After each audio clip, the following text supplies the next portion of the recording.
Good morning मेरे प्यारे बच्चों, कैसे हैं? उम्मीद करते हैं आप सभी मस्त होंगे और स्वस्थ होंगे और उससे भी ज़्यादा अपने लक्ष्य में व्यस्त होंगे। आइए मेरे साथ आप आज 20 मैथ्स के प्रश्नों का अभ्यास करें। जैसा कि आप सभी के लिए मैं लगातार 20 प्रश्न ला रहा हूँ और आप भी मेरे साथ ज़रूर जुड़िए, प्रत्येक क्वेश्चन को बनाइए। कहते हैं यदि आप अनवरत किसी भी क्षेत्र में अभ्यास करते रहेंगे तो उसमें आपको पूर्णता जरूर हासिल होती है। बच्चों, मैथ अभ्यास का ही चीज़ है, जितना अभ्यास करेंगे उतना आप पूर्ण होते जाएंगे। चलिए आज आपके लिए फिर 20 प्रश्नों का संग्रह आया है। सबसे पहले प्रत्येक प्रश्न को आप देखिए, उन प्रश्नों को समझिए और बनाने की कोशिश करिए। प्रश्न जैसे स्क्रीन पर आ जाए तो सबसे पहले आप वीडियो को पॉज कर लीजिए, अपने से बनाइए, खूब ब्रेन लगाइए और जब ना बने तब आप सॉल्यूशन को विजिट करिए, तो इससे निश्चित रूप से आपको बहुत ज़्यादा फ़ायदा मिलेगा। आइए शुरुआत करते हैं। पहला क्वेश्चन बच्चों आपकी स्क्रीन पर आ चुका है, बनाने की कोशिश करें। एक समबाहु त्रिभुज की भुजा 12 सेंटीमीटर है। इस समबाहु त्रिभुज के अंतःवृत्त की त्रिज्या क्या होगी? प्यारे बच्चों, एक चीज़ हमेशा याद रखना, जब कोई एक समबाहु त्रिभुज की बात कर रहा हो और अंतःवृत्त मतलब उसके अंदर में एक वृत्त है और उस वृत्त की त्रिज्या की बात हो रही है, उस वृत्त की त्रिज्या की बात हो रही है, केंद्र से परिधि को मिला दीजिएगा तो ये वृत्त की त्रिज्या ही होती है। और मान लिया जाए कि समबाहु त्रिभुज की भुजा ए है। बच्चों, एक चीज़ आप हमेशा के लिए याद रखिएगा कि कोई समबाहु त्रिभुज है और उसके अंदर में यदि कोई वृत्त है तो समबाहु त्रिभुज की भुजा और उसके अंदर में खींचे गए वृत्त की त्रिज्या में एक रिलेशन होता है। इस रिलेशन को हमेशा के लिए याद रखिएगा। मोस्ट इम्पॉर्टेंट क्वेश्चन है, परीक्षा में हमेशा पूछता रहता है। तो आर बराबर जो होता है बच्चों, वो बराबर होता है a/2√3। समबाहु त्रिभुज की भुजा और वृत्त की त्रिज्या में रिलेशन क्या होता है? स्मॉल r बराबर a/2√3। आपसे त्रिज्या ही पूछा है। समबाहु त्रिभुज की भुजा दे रखा है कितना? 12 डिवाइडेड बाई 2√3। 2 छके 12 कट जाएगा। √3 नीचे है, √3 हटाना चाहते हैं तो ऊपर नीचे आप √3 से मल्टीप्लाई कर लीजिए। √3 गुना √3 दैट इज 3 और 3 से कट जाएगा 2 बार में, आपका आंसर आ जाएगा 2√3। आंसर क्या होना चाहिए? C number. तो इस बातों को आपको याद रखना है। दूसरी बात, यदि यहीं पर एक समबाहु त्रिभुज हो और बच्चों यदि यहाँ पर अंदर में वृत्त ना खींच के बाहर में, अंदर में वृत्त ना खींच के बाहर में ऐसे जब वृत्त खींच ले तो समबाहु त्रिभुज की भुजा और बाह्य जो वृत्त खींचा गया उसकी त्रिज्या में रिलेशन क्या होता है? तो r बराबर, मान लीजिए कि बाहरी वृत्त की त्रिज्या कैपिटल R है, तो r बराबर हो जाएगा a/√3। a क्या हो जाएगा? √3। बस अंदर में यहाँ देखिए 2 है और यहाँ 2 हट गए, तो ये दोनों ही रिलेशन आप याद रखिएगा, परीक्षा में निश्चित सवाल आता ही आता है बच्चों। चलिए अगला क्वेश्चन देखा जाए। नेक्स्ट क्वेश्चन क्या कह रहा है, इसे पढ़िए, समझिए। किसी वृत्त की परिधि पर एक जीवा AB द्वारा अंतरित कोण 90 डिग्री है। यदि जीवा AB की लंबाई 16 सेंटीमीटर है तो इस वृत्त की त्रिज्या कितनी होगी? आइए, एक वृत्त है, एक वृत्त मैं खींच लेता हूं, ये रहा वृत्त। एक वृत्त की परिधि पर एक जीवा AB द्वारा अंतरित कोण 90 डिग्री है। बच्चों, एक चीज आप याद रखना कि कभी भी किसी भी वृत्त की जीवा के द्वारा, किसी भी वृत्त की किसी भी जीवा के द्वारा परिधि पर यदि कोण 90 डिग्री बन रहा हो, परिधि पर यदि कोण 90 डिग्री बन रहा हो तो निश्चित रूप से वो जीवा उस वृत्त का व्यास होता है। वृत्त का व्यास जो है बच्चों वो परिधि पर हमेशा कितनी डिग्री का कोण बनाता है? 90 डिग्री का बनाता है। ये बात याद रखिएगा कि जीवा के द्वारा यदि परिधि पर यदि कोण 90 डिग्री बन रहा है, इसका मतलब तुरंत समझ जाइएगा कि वो जीवा क्या है, उस वृत्त का व्यास है, राइट? क्योंकि व्यास भी एक प्रकार की जीवा ही होती है। अब कहता है AB की लंबाई, ये जीवा का नाम क्या दे रखा था? AB। अब आप ही बताओ, यानी व्यास की लंबाई 16 है, आपसे त्रिज्या पूछ रखा है, तो त्रिज्या क्या होता है? व्यास का आधा होता है। व्यास का आधा क्या होता है बच्चों? त्रिज्या होता है। कितना सिंपल सवाल है ना? और परीक्षा में पूछा है। आइए अगला क्वेश्चन ये रहा बच्चों, बनाने की कोशिश आप तमाम बच्चे करें। राम 3500 रुपये में 2 घड़ियाँ खरीदता है। एक घड़ी को 25% के लाभ पर और दूसरी को 10% की हानि पर बेचकर वह पूरे लेन देन में ना तो लाभ अर्जित करता है और ना ही हानि उठाता है। प्रत्येक घड़ी का क्रय मूल्य क्या है? ऐसे सवाल को हमेशा एलिगेशन से बनाने की कोशिश करिए। पहले घड़ी को उसने क्या किया, तो 25% लाभ पर और दूसरी को 10% के हानि पर, और दूसरी को क्या किया, 10% की हानि पर। एक को लाभ पर और दूसरी को हानि पर। और पूरे लेन देन में यानी दोनों को जब बेचा तो दोनों पर टोटल उसे क्या हुआ, तो कहता है ना ही हानि हुआ और ना ही लाभ हुआ। ना तो लाभ ना ही हानि, इसका मतलब टोटल पर समझिए उसे 0% लाभ समझिए। नो प्रॉफिट नो लॉस मतलब 0% लाभ। अब यहाँ से एलिगेशन ऐसे लगता है बच्चों, आप एलिगेशन लगाओ, है ना? ऐसे सवाल को एलिगेशन से ही बनाएंगे। क्रॉस घटाना है, 25 और 0 का अंतर 25 और 10 और 0 का अंतर कितना, 10। 5 से कटाएंगे, 5 दूनी 10, 25। ये जो रेशियो आया 2:5, दोनों ही वस्तु के क्रय मूल्य का रेशियो आया। ये क्या आया, दोनों ही वस्तु के क्रय मूल्य का रेशियो आया, राइट? तो अब आप आराम से इस 3500 को 2:5 में बांट सकते हैं। तो कैसे बांटेंगे, तो कहेंगे दोनों मिलकर रेशियो में 7, दोनों मिलकर रेशियो में कितना, 7, और 7 बराबर 3500 तो 1 बराबर 500। रेशियो में दोनों मिलके 7 बराबर 3500 तो 1 का मान 7 × 5 = 500। दोनों का अलग अलग पूछा था, 500 से गुना करिए तो एक मिलेगा आपको 1000 और दूसरा मिलेगा 2500, यानी आंसर कौन सा, ए नंबर होना चाहिए, राइट? आइए अगला क्वेश्चन बनाइए। इस प्रश्न को विजिट करो बच्चों। 2 समरूप वृत्त एक दूसरे को बाह्य बिंदु Z पर स्पर्श करते हैं। 2 वृत्त है और ये 2 वृत्त एक दूसरे को कहाँ स्पर्श कर रहा है, तो बाह्य बिंदु Z पर है। ये समझिए बाह्य बिंदु है और इस बाह्य बिंदु Z पर क्या किया, स्पर्श करता है। XY एक सीधी उभयनिष्ठ स्पर्श रेखा है। XY एक सीधी उभयनिष्ठ स्पर्श रेखा, ये x ले लीजिए और ये y ले लीजिए, राइट? XY एक सीधी उभयनिष्ठ स्पर्श रेखा है जो वृत्तों को क्रमशः x और y पर स्पर्श करता है। x और y पर स्पर्श करती है। आपसे पूछा कोण XZY का मान कितना हो। आपसे पूछ रहे कोण XZ और ये Y, यानी ये एंगल आपसे पूछ रहा है, राइट? तो ये एंगल कैसे निकालोगे बच्चों, सवाल ये उठता है। ध्यान देना, समझना, पूरा डिटेल में समझा देता हूँ कि कैसे ये एंगल निकलने जा रहा है।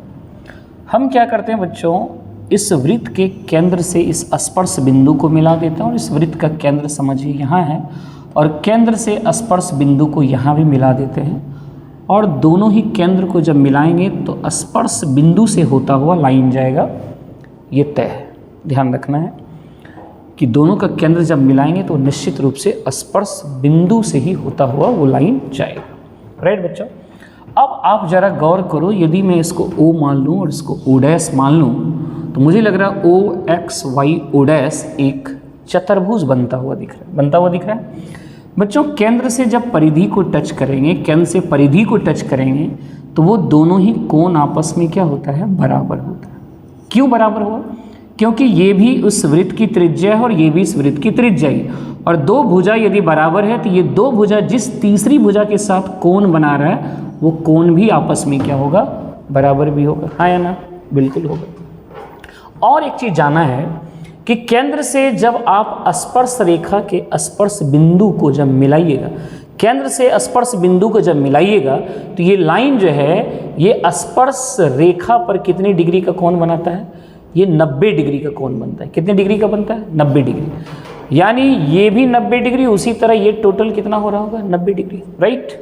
क्योंकि केंद्र से स्पर्श बिंदु को जब मिलाएंगे तो ये लाइन जो है ये स्पर्श रेखा पर क्या होता है? समकोण होता है, 90 डिग्री का कोण बनाता है। ठीक उसी तरह यदि मैं यहाँ बीटा मान लूँ तो ऑफ कोर्स ये भी कितना होना चाहिए बताओ? बीटा ही होना चाहिए। क्यों?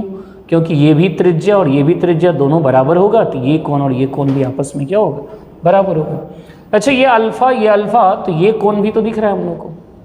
यदि ये ट्रायंगल की आप बात करो, ये वाला ट्रायंगल की आप बात करें तो ये अल्फा और ये अल्फा आप जानते हैं कि तीनों कोणों का योग कितना होता है? 180 डिग्री होता है। तो 180 में 2 अल्फा घटा देंगे तो ये आपको क्या मिल रहा है? 180 माइनस 2 अल्फा, हाँ या ना? यस।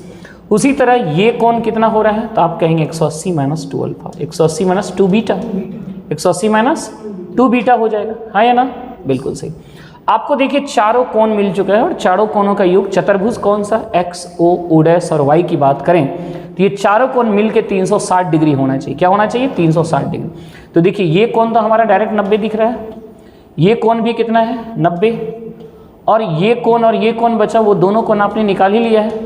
180 माइनस 2 अल्फा और 180 माइनस 2 बीटा, तो 180 प्लस 180 यानी कितना? 360, अब माइनस 2 अल्फा और माइनस 2 बीटा, और ये सब मिलके कितना होना चाहिए? 360 होना चाहिए, राइट। 360 से 360 काट दीजिए।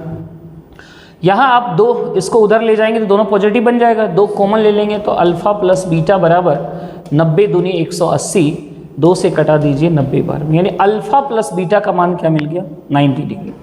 यानी ये कोण और ये कोण मिल के कितना पता चला? 90 डिग्री। तो आप बताओ ये टोटल कोण कितना होना चाहिए? 180 होना चाहिए कि नहीं? तो यदि इतना सा और इतना सा घट जाएगा तो बचेगा इतना ही सही कोण, यानी ये कोण किसके बराबर हो गया? 90 के बराबर। कितनी डिग्री के बराबर हो गया? 90। तो ये बात डायरेक्ट भी आप लोग याद रखिएगा, बाद बाकी पूरे डिटेल समझा दिए कि कैसे वो 90 आ रहा है, बट ये सब चीज़ क्या होना चाहिए? आपको याद होना चाहिए कि कभी भी इस तरीके से फिगर बने और जो स्पर्श बिंदु है ना इस तरीके से, और ये वाला कोण जब आप लोगों से पूछ रहा हो, मतलब आकृति आपको पता होना चाहिए कैसा फिगर बन रहा है, और उसमें ये कोण जो होता है बच्चों हमेशा क्या होता है? वो 90 डिग्री होता है। बहुत बार ये सब क्वेश्चन आया हुआ है, होप कि समझ गए होंगे, राइट। चलिए अगला क्वेश्चन देखा जाए। अगला क्वेश्चन ये कुछ DI का दिख रहा है क्वेश्चन, आइए बनाइए आप लोग सवाल। नीचे दी गई तालिका में 5 कंपनियों द्वारा किए गए बाइक और ट्रक के उत्पादन को दर्शाया गया है। इधर कंपनी है और इस हर एक कंपनी कुछ बाइक बनाते हैं और कुछ ट्रक बनाते हैं।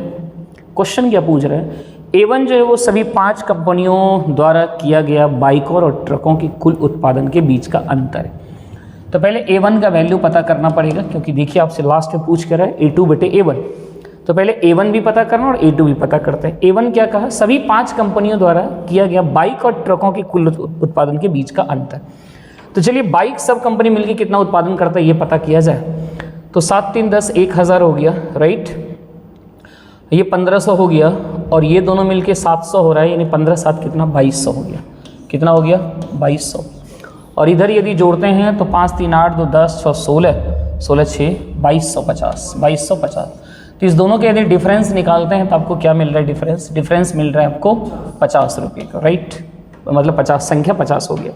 अब A2 क्या है? A2 कहते हैं कंपनी D, F और H द्वारा किया गया बाइक का औसत उत्पादन। D, F, H बाइक, देखिए D, F और H ये टोटल कितना हुआ? देखिए तो 7 5 12 3 15, और इसका एवरेज यदि निकालेंगे तो योगफल में जितना संख्या उसे डिवाइड करेंगे आप, राइट। अलग 3 कंपनी थी, तीनों कंपनी का कुल उत्पादन बाइक का इतना, कुल उत्पादन में संख्या से भाग लगाएंगे तो आपको एवरेज मिलेगा, यानी इस तीनों कंपनी का एवरेज उत्पादन कितना गया? 500। तो A2 का वैल्यू ऊपर में रखना है, क्योंकि A2 बटे A1 पूछ रहा है। ये किसके बराबर हो रहा है? 10 के बराबर, यानी आंसर कौन सा होना चाहिए? C होना चाहिए, राइट। आइए अगला क्वेश्चन ये रहा। एक व्यक्ति ने 150 कुर्सियां बेची और उसे 25 कुर्सियों के विक्रय मूल्य के बराबर लाभ हुआ। उसका लाभ प्रतिशत ज्ञात कीजिए। बच्चों ये भी बहुत फेमस सवाल है। जब कभी भी कुछ वस्तु बेचा जाए और बेचने के बाद लाभ या हानि की तुलना विक्रय मूल्य से कर दे, तो जो मैं बात अभी बोलने जा रहा हूँ उसको हमेशा के लिए याद रखना। कुछ वस्तु बेचा गया, 150 बेच दिया, बेचने के बाद 25 कुर्सियों के विक्रय मूल्य के बराबर लाभ हुआ, तो उसका लाभ प्रतिशत पूछ रहा है। तो ऐसे केस में क्या करिएगा, जितना वस्तु का लाभ हुआ उसको ऊपर लिखिए, और जितना वस्तु बेचा और जितने का लाभ हुआ, लाभ के केस में दोनों को घटा के नीचे लिखिएगा, और यही बेचने से हानि हो गया रहता तो दोनों को जोड़ देना। ये बात हमेशा के लिए याद रखना बच्चों। तो 150 में 25 घटा देंगे तो कितना हो जाएगा 125, और प्रतिशत निकालने के लिए क्या करिएगा, गुणा 100। 25 × 125, 5 से कटाइए 20, आंसर कितना होना चाहिए 20%, राइट। अगला क्वेश्चन ये रहा, एक परिवार के 6 सदस्यों की औसत आयु 20 वर्ष है। यदि नौकर की आयु को भी जोड़ दिया जाए तो औसत आयु में 20% की वृद्धि हो जाती है। पहले औसत कितना था, 20 था, और 20% मतलब 20% यानी 1/5 यानी 4 वर्ष की वृद्धि होगी। पहले का औसत 20 था, कह रहा है औसत में 20% वृद्धि हुआ, यानी कितना बढ़ गया, औसत 4 बढ़ा। अच्छा कब बढ़ा, पहले से 6 सदस्य था, सभी का औसत 20 था, जैसे ही नौकर शामिल हुआ तो कहता है एवरेज बढ़ गया। इसका मतलब आप सोचो कि यदि नौकर भी 20 वर्ष का ही होता तो एवरेज में कोई परिवर्तन नहीं होता, लेकिन यदि 20 से ज़्यादा आएगा तो निश्चित रूप से एवरेज बढ़ा देगा। तो 20 से कितना ज़्यादा लाया उसी को पता कर लीजिए, जितना भी ज़्यादा लाएगा वो सब एवरेज में वृद्धि किया होगा। तो देखिए एवरेज में कितना वृद्धि कर दिया, 4 की वृद्धि किया। एवरेज मतलब होता है बच्चों सब में बराबर बराबर, यानी एवरेज वृद्धि 4 का मतलब हुआ जितना आया वहां पे सबका 4 बढ़ गया।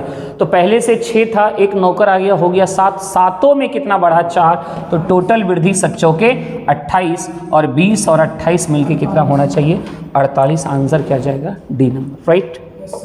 आइए अगला क्वेश्चन, एक बगीचे की सफाई में 6 घंटे का समय लगता है, 2 घंटे 30 मिनट में बगीचे का कितना हिस्सा साफ किया जा सकता है। कितना सिंपल सवाल है, और ये सभी MTS में, इस बार के जो एग्ज़ाम हुए MTS 2023 में इधर रिसेंटली हुआ था उसी के क्वेश्चन है ये।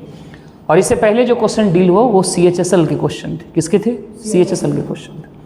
एक बगीचे की सफाई में 6 घंटे का समय, मतलब सोचिए कि एक बगीचा 6 घंटे में साफ हो जाता है, तो 1 घंटे में बगीचा का कितना भाग साफ होता हो, 1/6। तो आप ही बताइए 1 घंटे में 1/6, तो आपसे पूछा 2.5 घंटे में कितना, तो भाई 2.5 घंटे का मतलब 5/2, 5/2 घंटे में कितना, गुना कर दीजिए। 1 घंटे में इतना काम तो 2 घंटे में कितना काम, गुना 2। 3 घंटे में कितना काम, गुना 3। तो 5/2 में कितना, गुना 5/2, यानी 5/12 आंसर होना चाहिए। 2 संख्याएं 11 अनुपात है बच्चों, यहाँ ध्यान रखना है क्या अनुपात, 11:6 के अनुपात में है। यदि उनका महत्तम समापवर्तक 4 है तो सबसे छोटी संख्या ज्ञात कीजिए। बच्चों जब कभी भी 2 या 2 से अधिक संख्याओं का रेशियो दिया हुआ रहे और HCF दिया हुआ रहे और आपसे संख्या पूछे तो HCF ही रेशियो 1 का मान होता है। ये बात हमेशा के लिए याद रखिएगा, जो HCF होता है वही क्या होता है, रेशियो 1 होता है। तो सीधा 4 से मल्टीप्लाई कर दीजिए, तो ऑब्वियस है जिसका रेशियो छोटा होगा संख्या भी वही छोटा होगा। तो 4 × 6 यानी आंसर क्या होना चाहिए डी। सब क्या है, तो जीके है मैथ्स का, है कि नहीं।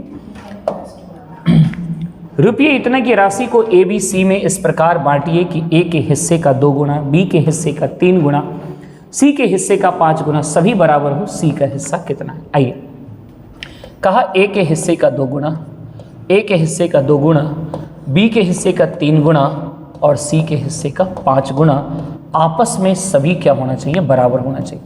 तो क्या यहाँ से हम लोग ABC तीनों के हिस्से का रेशियो पता कर सकते हैं, बिल्कुल कर सकते हैं। तो बच्चों रेशियो पता करने का नियम क्या है, जिसके सामने लिखना है उसको ढकिए, रेस्ट को गुना करिए, 3 × 5 = 15। ऐसा स्टाइल जब भी आ जाए ध्यान रखिएगा, यहाँ 3 ढकेंगे 5 दूनी 10 और ये ढकाएगा 3 दूनी 6, यानी ABC का रेशियो हमें मिल गया 15, 10 और 6। तो सीधी सी बात है, C का हिस्सा पूछा था, इस रुपये को बांट दीजिए इस रेशियो में। तो 14136 14,136 को बांटना है और किसका हिस्सा पूछ रहा है, C का। तो C का हिस्सा है कितना 6 टोटल, जबकि कितना है 15, 6, 21, 10, 31, यानी C का हिस्सा 6/31 है ना। इसका वैल्यू बता देना है। तो बेहतर होगा कि बच्चों थोड़ा कैलकुलेटिव आ रहा है, क्या इकाई अंक से काम किया जा सकता है। ऊपर का इकाई अंक हमें 6 दिख रहा है और नीचे का 1, 1 में क्या गुना करेंगे तो 6 आएगा, ऑफ कोर्स है कि 6 ही गुना करेंगे तो बनेगा। अब सोचना है कि 6 इस दोनों में, आंसर ए जाएगा कि सी जाएगा। आप खुद जरा इमेजिन करिए, ये लगभग 14,000 के आसपास है और 14 गुना 6 करेंगे तो 84,000 चला गया। 84,000 में आप 31 से भाग दीजिएगा, आप इमेजिन करिए तो 31 में क्या लगता है 500 इसको मान लीजिए, तो 5 गुना 31 करिएगा तो 15,000 पे सीमित रहिएगा। यानी स्पष्ट हो रहा है, एक साधारण सोचने वाला भी बच्चा बता देगा कि आंसर कौन सा जाना चाहिए, 2736 जाने है या नहीं। क्योंकि आप सोचिए ना कि इसका वैल्यू जो है हमें नहीं पता करना है कि इसका वैल्यू क्या जा रहा है, लेकिन ये तय हो गया इकाई अंक 6 है, तो 6 इसमें भी इसमें भी। अब सवाल उठता है कि कौन सा आंसर जाएगा। तो आप देखिए ऊपर का मोटा मोटी आप एक एवरेज सॉल्व करिए, होता है ना अप्रॉक्सीमेट वैल्यू लेके, तो इसको आप 14,000 समझ लीजिए, तो 14 गुना 6 कितना चला गया, 84,000 के आसपास जा रहा है। ये सब मन में ही कैलकुलेशन कर लेना। और 84,000 में अब आपको भाग लगाना है किससे, 31 से। रिजल्ट क्या ये आएगा, इसको आप 500 भी मान लीजिए, तो 500 गुना भी 31 करते हैं तो 15,000 पे सीमित रहते हैं। यानी समझ में आ गया कि ये होना ही नहीं है। आंसर कौन सा जाना है, सी जाना है। क्या ऐसा दिमाग लगा के आप कैलकुलेशन से बच सकते हैं। और जिसके पास ये सब बुद्धि नहीं है तो लगा गुना करने में, भाग देने में, और कुछ होने वाला नहीं है उस सबसे। जब एक तार को एक वर्ग के आकार में मोड़ा जाता है तो इसके द्वारा परिबद्ध क्षेत्रफल 5929 सेंटीमीटर स्क्वायर होता है। यदि तार को एक वृत्त के आकार में मोड़ा जाए तो तार द्वारा परिबद्ध क्षेत्रफल कितना होगा। आइए बच्चों, एक चीज सबसे पहले याद रखो कि जब भी किसी फिगर को मोड़ के किसी दूसरी आकृति में बदल दिया जाए तो उस दोनों ही केस में परिमाप हमेशा बराबर है। लेंथ तो बराबर, किसी भी जैसे लोहा है या छड़ है, कभी उसको मोड़ के गोल किया जा सकता है, कभी उसको मोड़ के स्क्वायर बनाया जा सकता है। भाई कोई भी आकृति दिया जा सकता है, तो दोनों ही केस में छड़ की लंबाई तो बराबर ही रहेगा ना। छड़ की लंबाई में तो कुछ फर्क नहीं पड़ेगा। लंबाई में फर्क नहीं पड़ना मतलब परिमाप सेम रहना। तो दोनों ही केस में परिमाप को सेम करिए। देखिए कहता है जब उस तार को वर्ग के आकार में मोड़ा गया तो टोटल क्षेत्रफल कितना मिला, 5929। वर्ग की भुजा यदि a मानते हैं तो वर्ग का क्षेत्रफल a स्क्वायर होना चाहिए, और a स्क्वायर का वैल्यू देखिए कितना दे रखा है, 5929। तो यहाँ से आप भुजा पता कर लीजिए, इसका वर्गमूल। तो सोचिए किसका स्क्वायर करने से आपका ये आएगा, तो 9 जो है बच्चों या तो 7 का स्क्वायर होगा या तो 3 का स्क्वायर करने से 9 आ जाएगा। तो 1 के बारे में सोचिए, 2 की कहानी खत्म हो जाता है, 2 हटा दीजिए। अब ये किसके स्क्वायर के करीब दिख रहा है, 7, क्योंकि 8 तो ज़्यादा चला जाएगा। तय हो गया कि 7 तो रहेगा ही रहेगा, लेकिन 7 के साथ 3 आएगा कि 7 आएगा। तो 7 का स्क्वायर 49 और अगला स्क्वायर करेंगे 64। ये किसके करीब है, 49 से 10 कम, 10 ज़्यादा और 64 5 कम, है ना। तो ये फासला ज़्यादा वाला में 7 का स्क्वायर 49 हो गया और 8 का स्क्वायर 64 हो गया। तो देखिए किसके करीब है, 49 के करीब है या फिर 64 के करीब है। तो 64 के करीब है, बड़े वाले के करीब है तो बड़ा वाला वैल्यू, छोटे वाले के करीब रहता तो छोटा वैल्यू। तो अभी बड़े के करीब है इसलिए समझ में आ गया कि इसका क्या वैल्यू हो गया सब। तो आप ही बता दो, अब यदि भुजा हमारा वर्ग का पता चल गया तो परिमाप कितना होता है, वर्ग का परिमाप होता है 4 गुना भुजा 4a। यानी अब इस तार को एक वृत्त का आकार में मोड़ा जाए तो तार द्वारा परिबद्ध क्षेत्रफल कितना है। तो सबसे पहले बच्चों वृत्त के आकार में किसी भी चीज को मोड़ा गया और उसका क्षेत्रफल पूछ रहे हैं तो उससे पहले आपको वृत्त की त्रिज्या पता करना होगा, रेडियस पता करना होगा। तो आइए दोनों ही केस में एक रिलेशन पता करते हैं। तो रिलेशन क्या आप स्टेब्लिश करोगे, परिमाप बराबर परिमाप। तो वृत्त का परिमाप होता है 2πr, 2 गुना 22/7, पाई का मान मैं रख देता हूँ, 2 गुना 22/7 2πr। और ये परिमाप बराबर किसका परिमाप, तो आप कहोगे वर्ग का परिमाप। वर्ग का परिमाप 4 गुना भुजा 4 गुना 77। अब ये कटाओ बच्चों, 11 दूनी 22 कट रहा है, 11 दूनी 22 कटा देते हैं और 11 सत्ते 77 कटा देते हैं। 2 दूनी 4, 4 से 4 कट गया। आर का मान हमें क्या मिल गया, 49। आर का मान क्या मिल गया, तो आर का मान यदि 49 मिल गया तो बच्चों आपसे क्या पूछा, वृत्त का क्षेत्रफल पूछा। यदि आपको याद होगा हम आपको क्लास में पढ़ाए हैं कि एक बेस याद रखिए कि त्रिज्या 7 होता है तो क्षेत्रफल 154 होता है। ये बेस हमेशा याद रखना है। जब त्रिज्या 7 होता है तो उसका व्यास 14 होगा, उसका परिधि कितना होता है, 44 होता है, और उसका क्षेत्रफल कितना होता है, 154 होता है। तो देखिए 7 का कितना गुना हो गया, सतगुना हो गया। 7 का सतगुना हुआ ना, तो उतना ही स्क्वायर क्षेत्रफल में क्या होगा, उतना का स्क्वायर गुना हो जाएगा। यस, तो 154 में क्या गुना करना होगा, 49 गुना करना होगा। तो छोड़ दीजिए, आप वो भी नहीं समझ रहे हैं तो रेडियस पता चल गया। तो वृत्त का क्षेत्रफल क्या होता है, पाई आर स्क्वायर होता है। पाई का मान 22/7 और आर स्क्वायर यानी 49 गुना 49 कर लो। 6×7 49 हो गया। क्या इकाई अंक से काम चलेगा, 2 9 18, 8 7 56, 6 इकाई अंक है देखिए एक ही में, तो कितना बार आसानी से काम बन जाता है। तो ये सब दिमाग आप लोग हमेशा एग्ज़ाम जब देते हैं तो ज़रूर रखा करिए, है ना, नहीं तो फिर पता चला बच्चों आंसर बहुत आसानी से आना था लेकिन आप झूठ मूठ का ब्रेन लगा रहे थे। एक धनराशि पर 7 वर्षों में 6% वार्षिक दर पर 3360 का साधारण ब्याज प्राप्त होता है, वह धनराशि ज्ञात कीजिए।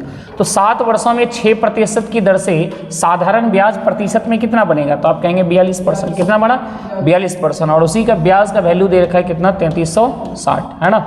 आपसे पूछा हुआ धनराशि, धनराशि अपने आप में कितना परसेंट होता है, 100% का वैल्यू पूछा, राइट। 8 दूनी 16, ये 8 बार में सीधा कटता हुआ दिख रहा है मुझे। 1% का वैल्यू 80, तो 100% का वैल्यू कितना होना चाहिए, 8000, है ना। 100 गुणा 80 कर लेंगे, आंसर आ जाएगा। अगला क्वेश्चन ये देखो, दो संख्याओं का अनुपात 5:9 है। यदि बड़ी संख्या में 6 जोड़ा जाए और छोटी संख्या में 6 घटाया जाए तो बड़ी संख्या छोटी संख्या का 6 गुना हो जाता है, तो संख्याएं क्या हैं। तो आइए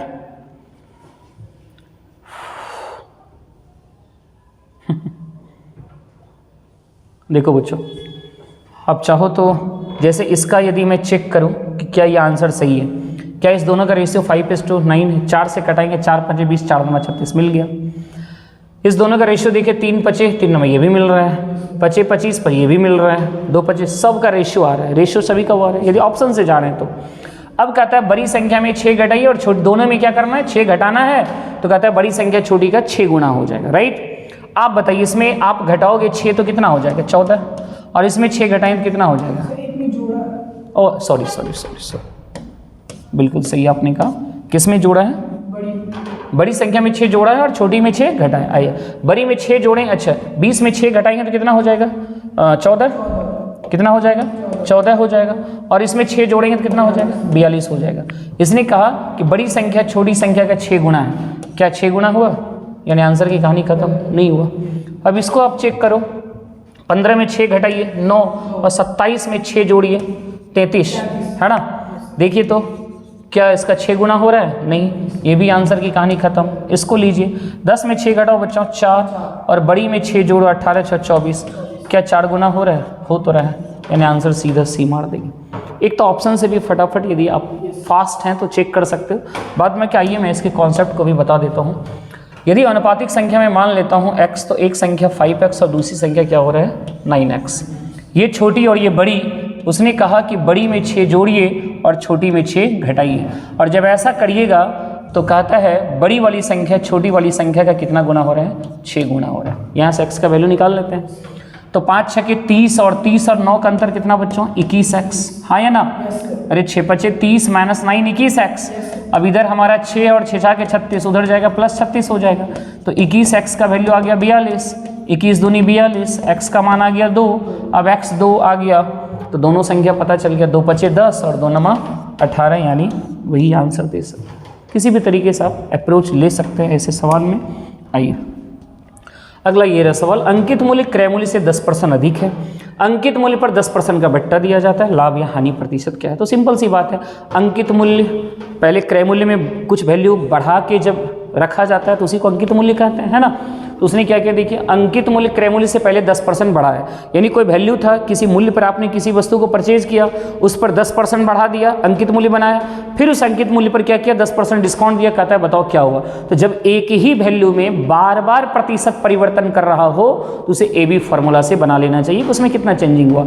तो 10 वृद्धि के लिए प्लस चिन्ह, कमी के लिए माइनस, A याद होगा ना फॉर्मूला बच्चों, A + B + A × B/100, यही फॉर्मूला होता है ना। तो इसी फॉर्मूला पे बैठिए, वृद्धि के लिए कमी और वृद्धि के लिए प्लस और कमी के लिए माइनस यूज करिए। और यहाँ का चिन्ह क्या होगा, -10 × 10/100, है ना। जो 100 से 100 कट गया, +10 -10 कट गया, क्या बचा -1। -1 का मतलब हुआ 1% की क्या हो जाएगी, हानि हो जाएगी। 1% की क्या होगी, हानि होगी। आइए 3.6 मीटर परिमाप वाले अर्धवृत्त का क्षेत्रफल क्या होगा। अच्छा 3.6 मीटर परिमाप वाले अर्धवृत्त का क्षेत्रफल क्या होगा? तो अर्धवृत्त का क्षेत्रफल पूछ रहा है, तो पहले रेडियस पता करिए। सबसे पहले बच्चों अर्धवृत्त का परिमाप आपको याद रखना है हमेशा के लिए। अर्धवृत्त का परिमाप का फॉर्मूला हमेशा के लिए याद रखना 36/7 गुना r होता है। किसी भी वृत्त की अर्धवृत्त का परिमाप जो होता है वो 36/7 गुना r होता है, और ये किसके बराबर दिया हुआ है? 3.6 के बराबर, राइट। जब पॉइंट हटाएंगे तो नीचे 10 आ जाएगा, 36 से 36 कटता हुआ दिख रहा है। यहाँ से r का मान मुझे मिल गया 10/7। क्या मिल गया? 10/7। रेडियस पता चल गया, आपसे क्षेत्रफल पूछा है, तो अर्धवृत्त का क्षेत्रफल πr² 2 पाई का मान 22/7, r² यानी 10/7 गुना 10/7 है ना। अब बाई 2 यानी 1/2 कर देते हैं, बटे 2।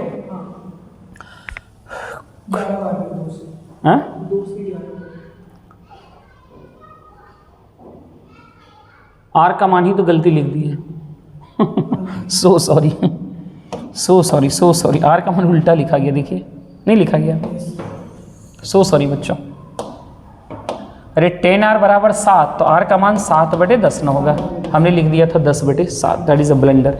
कोई बात नहीं। क्षेत्रफल पूछा था πr², पाई का मान 22/7 गुणा 7/10 गुणा 7/10 πr² एंड डिवाइडेड बाय 2, यही अर्धवृत्त का क्षेत्रफल। 7 से 7 कट गया, 2 से 11 बार में कटा दीजिए, 11 77 में 100 से भाग दीजिए, 2 अंक के बाद दशमलव, यानी आंसर ए नंबर। कौन सा जाएगा बच्चों? ए नंबर। आइए अगला सवाल ये रहा, एक सेंटर टेबल को इतने रुपये में बेचने पर अर्जित लाभ प्रतिशत समान सेंटर टेबल को इतने में बेचने पर हुई हानि के प्रतिशत के बराबर है। क्या कहा? एक सेंटर टेबल को इतना में बेचा जाए तो जो लाभ होता है, लाभ प्रतिशत समान सेंटर टेबल को इतने रुपये में बेचने पर हुई हानि के प्रतिशत के बराबर है। 20% का लाभ अर्जित करने के लिए इस टेबल को किस मूल्य पर बेचा जाए? बच्चों ध्यान से सुनना, ये बहुत ही इंपॉर्टेंट और बहुत ही फेमस सवाल है। आप यदि प्रोसेस को नहीं जानेंगे तो आपको वक्त लग जाएगा, थोड़ा टाइम लगेगा, लेकिन ध्यान से सुनिए। जब कभी भी किसी भी वस्तु को एक बार, सपोज करिए एक बार x मूल्य पर बेचा गया और एक बार y मूल्य पर बेचा गया, राइट। इस मूल्य पर बेचने से यदि सपोज करिए a% का उसे लाभ हो रहा था, क्या हो रहा था? ध्यान से समझना बच्चों। इस मूल्य पर बेचने से a% का लाभ हो रहा था, तो इस मूल्य पर उसे बेचने से a% की क्या हो गई? हानि हो गई। ऐसा इन्फॉर्मेशन जहाँ भी मिले कि इतने में जब बेचे तो लाभ हुआ और इतने में बेचे तो हानि हुआ, और जितने का लाभ हुआ था उतने की हानि हो गई। यदि 20% का लाभ वहाँ हुआ होगा तो यहाँ 20% की हानि हो गई होगी। जब भी ये डाटा मिले और इस डाटे के बाद, इस इतना डाटा देने के बाद आपसे पूछ ले कि बताओ उस वस्तु का क्रय मूल्य क्या है, तो कुछ नहीं करना बच्चों, इस दोनों ही विक्रय मूल्य को जोड़ के 2 से क्या करना? भाग देना। यानी कैसे निकलेगा? x + y/2 करके, राइट। आइए तो यहाँ से CP पहले निकालिए। एक बार उसने बेचा कितने में? एक बार कितने में बेचा? 13,440 में, और एक बार 10,560 में। 10,560 में जोड़ो, 0 4 6 10 5 4 9 10 3 1 4 1 1 2, 24,000 में दोनों का टोटल क्या हो गया? मूल्य 24,000। और इसमें क्या करना है? 2 से भाग लगाना है। दोनों ही विक्रय मूल्य को जोड़ के 2 से भाग लगा देंगे तो इससे क्या निकलता है? तो इससे क्रय मूल्य निकल गया, यानी उस वस्तु का क्या निकल गया? क्रय मूल्य निकल गया। ये बात हमेशा याद रखिएगा। यानी क्रय मूल्य पता चल गया 12,000। अब उस पर कह रहा है 20% लाभ लेकर बेचते तो कितने में बिकता? तो 20% लाभ का होल वैल्यू बच्चों 6/5, 5 से कटाओगे 24 बार में, 24 गुना 6 144 होता है। 144 पे 00, यानी आंसर हो जाएगा ए नंबर। आई होप कि आप समझ गए होंगे। अगला क्वेश्चन ये देखो बच्चों, 11 दोस्तों में हर एक ने एक टूर पर 18 रुपये खर्च किए। ये भी सवाल एकदम बहुत फेमस है, कई बार पूछता रहता है।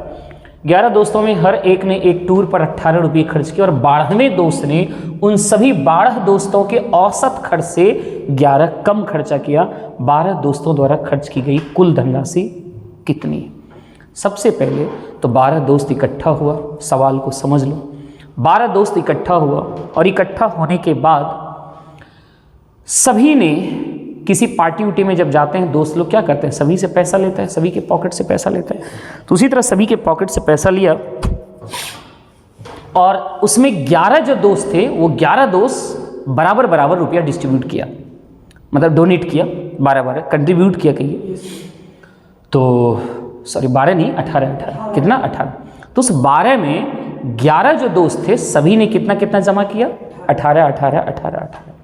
लेकिन जो 12वां था वो कुछ खास आदमी था, हो सकता है कुछ स्पेशल होगा, लीडर होगा उस ग्रुप का। तो उसने क्या कहा, हम 18 नहीं देंगे, उसने कहा कि भाई जो हम सभी का एवरेज खर्चा है, यानी जितना हम सभी पे सब मिला के बराबर बराबर करने पर जो हिस्सा पड़ता है उसको एवरेज कहते हैं। यानी 12 का जो एवरेज खर्चा होगा उस एवरेज खर्च से हम कितना कम देंगे, हम 11 रुपया कम ही देंगे। तो आपसे पूछा कि बताइए कुल धनराशि वहाँ क्या थी। मान लीजिए कि 12 जो दोस्त थे उन सभी का एवरेज क्या बना था, x रुपया बना। मान लिया जाए 12 का एवरेज क्या हुआ, x बना। आइए तो 11 दोस्त सभी ने 18 दिया, तो 11 दोस्त से कुल कितना जमा हो गया होगा, 11 गुना 18।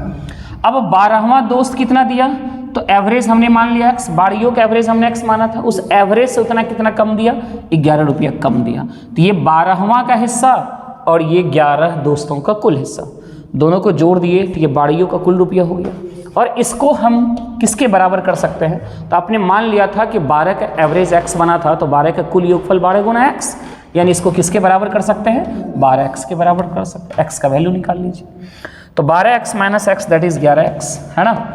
अब इसका वैल्यू निकालना है तो गुना मत करिए, देखिए कैसे बनेगा, गुना मत करिए, इतना माइनस इतना ही करना है, दोनों में 11 कॉमन आ रहा है, 11 कॉमन लेंगे तो 18 माइनस 1 यानी 17, यानी इसका वैल्यू हो गया 11 माइनस 17। देखिए कैसे आसानी से कैलकुलेशन होता है कि नहीं तो मैक्सिमम बच्चा क्या करेगा, 11 गुना 18 करेगा फिर उसमें 11 घटा रहा है, बड़ा ही मुश्किल कैलकुलेशन करता है। x का वैल्यू आ गया 17। अब आपसे पूछा था कुल धनराशि, तो कुल धनराशि यानी 12 गुना 17, एवरेज पता चल गया 17, तो 12 का कुल खर्च 12 गुना 17, 17 दूनी 34, इकाई अंक 4 जहाँ दिख जाए वही आंसर हो जाएगा, है कि नहीं है। चलिए अगला क्वेश्चन देखो बच्चों क्या है। एक पुलिसकर्मी को एक चोर 180 मीटर की दूरी पर दिखाई देता है।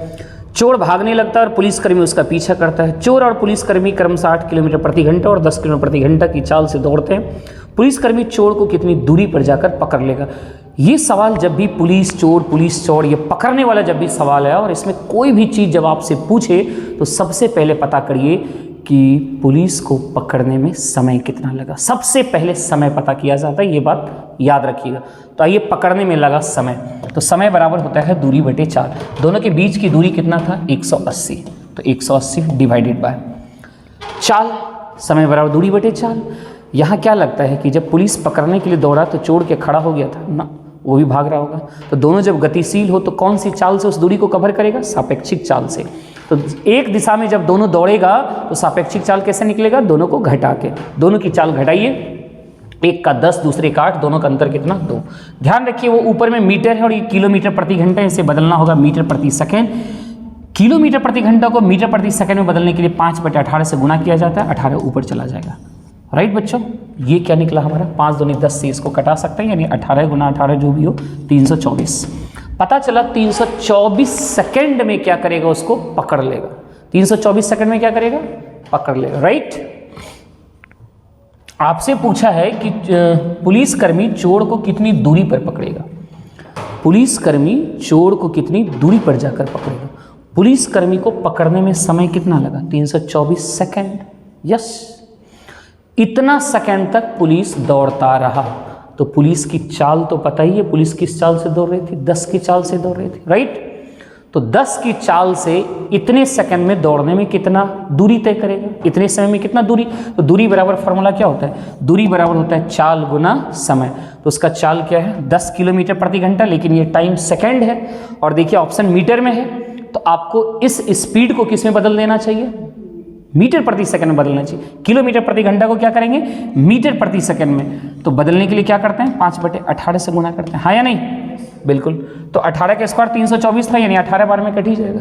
राइट, तो 18 × 90 यानी कितना होना चाहिए 900 मीटर की दूरी पर उसको क्या करेगा, जाके पकड़ लेगा।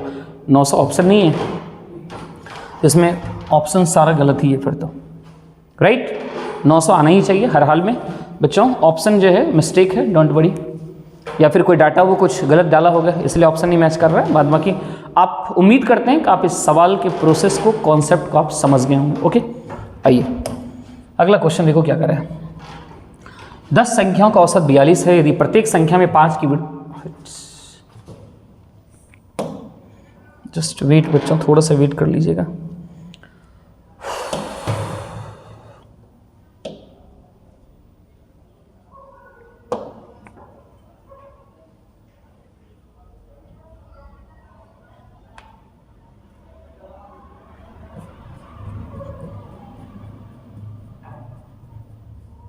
कहाँ थे?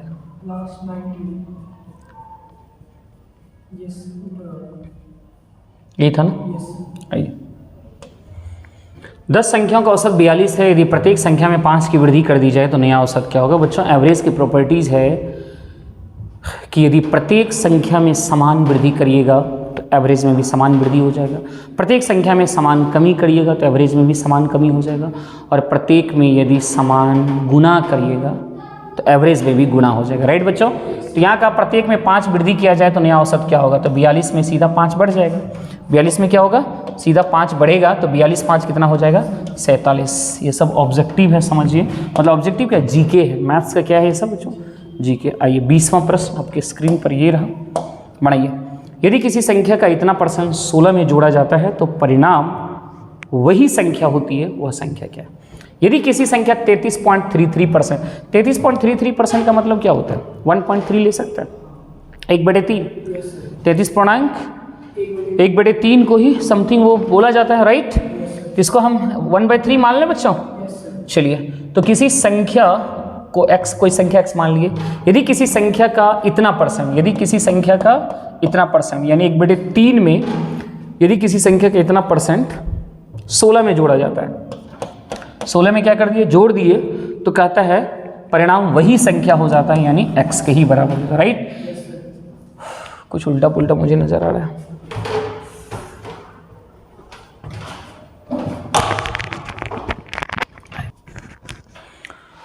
इस सवाल को देखो, यदि किसी संख्या का 33.33% 16 में जोड़ा जाता है तो परिणाम वही संख्या होती है, वह संख्या ज्ञात कीजिए। राइट? तो देखो बच्चों, मान लेते हैं कि वो संख्या हमारा क्या है? x है। किसी संख्या का, अच्छा 33.33% का मतलब 1/3 समझिए। क्या समझिए? 1/3, 33.1/3 होता है। राइट बच्चों? और इसका जब आप क्या निकालोगे, फ्रैक्शन वैल्यू निकालेंगे तो वो किसके बराबर हो जाएगा? वो हो जाएगा 33 पॉइंट समथिंग, इसी के बराबर। राइट? तो इस प्रतिशत को याद रखिए, उसका फ्रैक्शन वैल्यू क्या होता है? 1/3 होता है। तो किसी संख्या के 1/3, किसी संख्या के 1/3 को क्या कहा? 16 में जोड़िए, 16 में जोड़ दीजिए तो कहता है परिणाम वही संख्या होता है, यानी x ही हो जाता है। इसको उधर ले जाएंगे तो बच्चों x - x/3 घट के कितना हो जाएगा? 2x/3 बराबर 16। 2 8 16, x का मान 8 3 24, यानी आंसर क्या होना चाहिए? C। मुझे उम्मीद है कि बच्चों आप तमाम क्वेश्चन आज खुद से भी बना लिए होंगे, क्योंकि क्वेश्चन में बहुत दम नहीं था, लेकिन हाँ ये भी मुझे विश्वास है कि इस 20 में ज़रूर कुछ सीखे भी होंगे, कुछ क्वेश्चन ज़रूर आपको उलझाया होगा। तो ऐसे ही मेरे साथ अभ्यास करिए, तो मुझे विश्वास है बच्चों आप निश्चित रूप से मैथ्स में बेहतर बन जाएंगे। Thank you so much.